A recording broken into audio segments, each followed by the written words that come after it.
Alam semesta ini yang kamu resapi, makanya ada bahasa meresapi, ngematne, yang kamu matke, kamu resapi, kamu kaitkan dengan ilmunya Allah, biar namanya petunjuk huda nanti menjadi bayinah, itu bukti dari petunjuk itu, sehingga menjadi al-furqan, itu kelengkapan yang tidak bisa kamu pisahkan, gitu loh.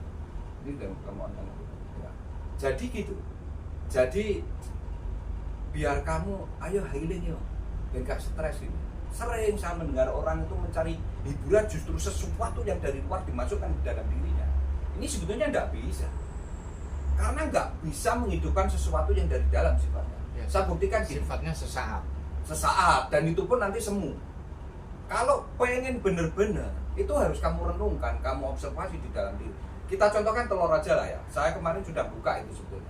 Telur itu begitu kamu pecah dari otak, kamu masukkan ke mixer jadi kue, endingnya pasti ke selokan karena kesampaian. ya. Begitu kamu taruh wajan, kamu jadikan lauk, endingnya ke sana. Tapi begitu telur itu pecahnya dari dalam, maka dia menjadi kehidupan baru yang mempercantik, menjadi simfoni tarian indahnya Allah itu sendiri. Dan di situ itu harus kamu pikirkan. Apa serta-merta kebetulan seperti itu? Tidak sebuah kebetulan itu. Tapi itu grand desainnya adalah Allah sendiri. Makanya kamu menyelesaikan persoalan apapun yang berkaitan dengan keluarga, dengan hubungan suami istri, dengan hubungan anak, bersaudara, bertetangga. Kalau kamu mencari penyelesaian di luar, tidak akan ketemu. Mencari penyelesaian dari petunjuknya Allah itu. Buktikan juga sekali tempo. Atau kamu sekali tempo di luar, kalau punya rumah tinggal di atas, kamu mentelentang, melihat atas alam semesta itu seperti apa, kamu nanti akan bisa menyerap energinya itu, tahu bahwa di situ ada vibrasi, sinyal-sinyal yang harus kamu telaah di dalam diri. Itu baru kamu nanti orang yang bisa mengheningkan cipta. Kalau tidak gitu gimana? Karena vibrasinya Allah, ayatnya Allah itu suci, kamu yang kotor. Terbukti apa?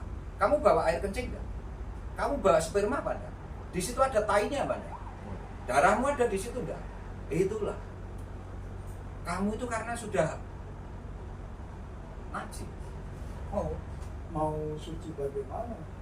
Masya wudu ping sewu, ya tetep aja awake iki najis. Kemana-mana bawa kantong kemis sama adut tai. Ya, kalau saya tanya, berarti wudhu itu kan harfiah, fisik. Lah wudhu jiwanya di mana? Nah, itu yang selama ini kalau kita ngaji di luar, sebelum sama Kang Teddy, ketika saya bertanya itu tidak ada jawabannya, tidak membuat saya bisa gitu. Puas. Nek ngono ya kita ku cilik ya ro nek wudu iku cara Makanya wajib gini, salat. ya ayyuhalladzina amanu idza qumtum ila sholati faghsilu wujuhakum wa aydiyakum ilal marafiq wamsahu bi ru'usikum wa arjulakum ilal ka'bain. Artinya Bukaan Al-Qur'annya, enggak usah tanya saya biar kamu nanti ngerti.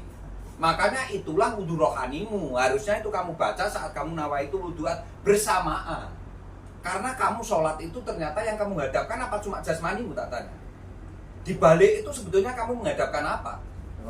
Rohani, jasmani, rohani. Hiduplah jiwanya, hiduplah raganya. Karena tidak ada orang hanya hidup jiwa, tidak ada juga orang hanya hidup raga. Karena kalau hidup jiwa aja namanya roh, kalau hidup raga namanya mayit. Tidak ada rohnya, berarti mayit ini kan mati. Nah biar hidup mayit kena dikasih apa? Roh. Nah tuh mumu ingat, ngomong mayit.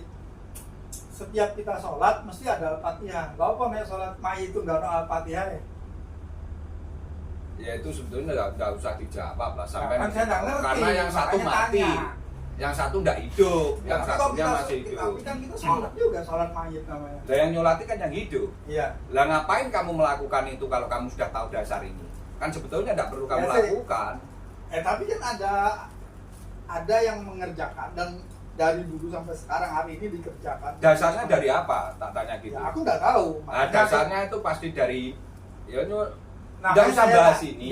Artinya gini. Ada Al-Fatihahnya sama nggak ada Al-Fatihahnya. Maka, apakah termasuk sholat kalau nggak ada Al-Fatihahnya? Ya bukan termasuk sholat, karena sholat dalam aturan Kanjeng Nabi tidak seperti itu. Itulah yang saya tanyakan. Artinya kan yang saya tahu selama ini, kalau kita sholat itu mesti ada Al-Fatihahnya. Karena si Ahmad itu nggak ada dan Al-Fatihahnya. si Ahmad dan Muhammad itu tidak pernah melakukan ritual sholat atau namanya sholat tidak dengan Al-Quran. Sedangkan orang-orang yang sudah menulis kitab berani dia mengetengahkan sampai ada sholat maid, sholat ini. Karena dulu Kanjeng Nabi tidak pernah mengajak, ayo coba kamu lihat kenabian kerasulan. Tapi kan ini tidak perlu kita bahas, ngapain? Yang penting kita bahas rohani kita ini aja gitu loh. Karena ini kalau kita bahas akan menjadikan peperangan hidup ini, merambat kontradiktif dengan yang lainnya. Karena kita hidup di alam semesta, tidak bisa menafikan yang lainnya. Karena dia punya dasar yang mungkin aku punya dasar dari ini, dari imam dia sana di bawah candaki sudah bangga dia. Lah saya tidak mau, karena itu sumbernya tulisannya manusia gitu loh. Cukup memandikan, mengapankan, menguburkan. Ya wes umumnya piye lah timbang wong kucing enek mbok tabrak mbok kuburkan gitu ya lah. Itu artinya nek menurut saya sebetulnya nggak perlu kita ketenangkan dalam pembahasan ketahu kita. Karena ketahu kita bukan bahas itu sebenarnya. Karena itu nanti dampaknya akan sangat luar biasa. Itu kalau saya ya. Makanya saya sendiri bahas ini pun sebetulnya takut. Karena bahasan saya ini bagi orang-orang tertentu nanti pasti ada justice terhadap diri saya. Padahal sesungguhnya Allah itu tidak pernah menjustice kamu. Allah itu pengamat. Hanya sang hadir. Sama ini satu. Pemirsa, saya ini tidak di podcast Pak ya. Ini saya ngobrol aja. Jadi begini. Kalau memang itu sudah ditetapkan, pasti waktu Qabil sama Qabil sudah diadakan. Tapi mungkin ya sampai sudah bisa mengatur sendiri. Ya, artinya ini kan saya dalam rangka, karena jujur aja kan, ingin kan. Jadi aku yang biasanya dulu habis kalau ngerokok harus ngopi, ibaratnya kan kebiasaan tuh. Kalau ngerokok tuh pasti ngopi kan. Makanya sampai itu namanya habitual. Nah itu kan kebiasaan. Tapi fakta kita hari ini ngerokok sambil minum air putih, air es. Kan ada masalah juga kan? Tidak ada masalah. Tidak ada yang berubah. Hanya mungkin sebagian orang merasa kok tidak biasa. Ya. Nah, seperti juga orang yang terbiasa kopi pakai gula, suatu saat karena sesuatu yang terpaksa dan dipaksa, dia nggak bisa lagi makan gula karena dia bed. Ya. Akhirnya kan kopi doang. Iya. Nah, padahal kan sesungguhnya dari dulu juga yang namanya kopi itu pahit kalau kebanyakan. Ya iyalah. Makanya ya ginilah, kita beragama itu mudah-mudahan sampai kapanpun. Karena bentuk kalimat thayyibah itu sesungguhnya beratnya 7 langit 7 bumi. Itu nantilah mengapa kalimat thayyibah bisa menjadi kunci surga. Siapapun linasi Buddha, siapapun linasi dan hamba Allah, ciptaannya Allah yang dinamakan manusia, maka begitu dia nanti bukan melafalkan, bukan mengucapkan, tapi dia itu wujud ke kalimat thayyibah dengan dirinya itu sendiri. Mewujudkan. Wujud ke. Karena dirimu itu perwujudan dari kalimat thayyibah. Nah kamu kan harus menyelaraskan frekuensi itu sehingga ketemu potensinya itu. Makanya sebetulnya gini loh, saya kadang kesulitan untuk pemurnian. Sesungguhnya kamu itu gini. Kalau kamu seperti ini mendekati matahari itu kira-kira kamu seperti apa? Eleh, hancur. Hancur. Tapi kamu harus begitu. Karena innalillahi wa inna ilaihi raji'un itu sesungguhnya. Mau enggak mau. Kamu kan dari unsur api. Berarti kan harus kembali ke api. Unsur tanahmu kan harus kembali ke tanah. Ya apa enggak? Ini secara logika aja. Ini bukan mengada-ada. Karena 4 unsur tadi kekal. Lah, saat kamu kembali ke sana, jiwamu dari mana? Wa id akhad min bani adam min duhurim dzurriyyatahum wa hadam ala anfus. Namanya di anfus itu diapakan? Ditiupkan. Nah kamu kan harus kembali yang meniupkan itu. Harus kembali ya selesai. Makanya kamu bisa menarik napas, menghembuskan napas. Kan saat ini. Lah pas tidur nanti yang menarik dan menghembuskan napasmu itu siapa? Itulah bukti Allah di situ, di dalam dirimu. Tapi Allah juga di luar dirimu. Itulah meliputi. Makanya, Ya. jadi ketika orang mati dalam waktu tidur, itu piye? Nah sadar kan karuan dia ingat Allah atau enggak bisa gitu ya.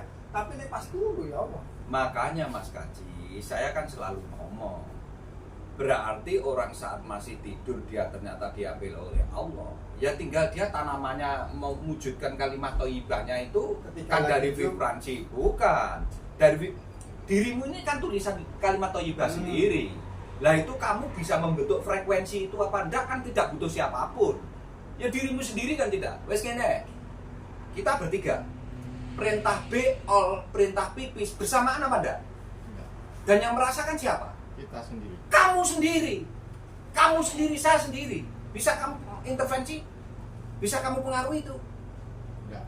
Dan itu terbukti dalam dirimu apa enggak? Kamu wujudnya kalimat thayyibah kok ngono lho, Mas. Pertanyaan dari ketika tidur. Ya Allah. Saat tidur nek sampean entuk perintah pipis, roh tangi pipis apa enggak? Tangi. Ya sudah. Jadi waktu mati juga tersadar dia. Ya otomatis. Oh ngoten ta. Ya wis ngoten ae santai, Bro. Iya, artinya ini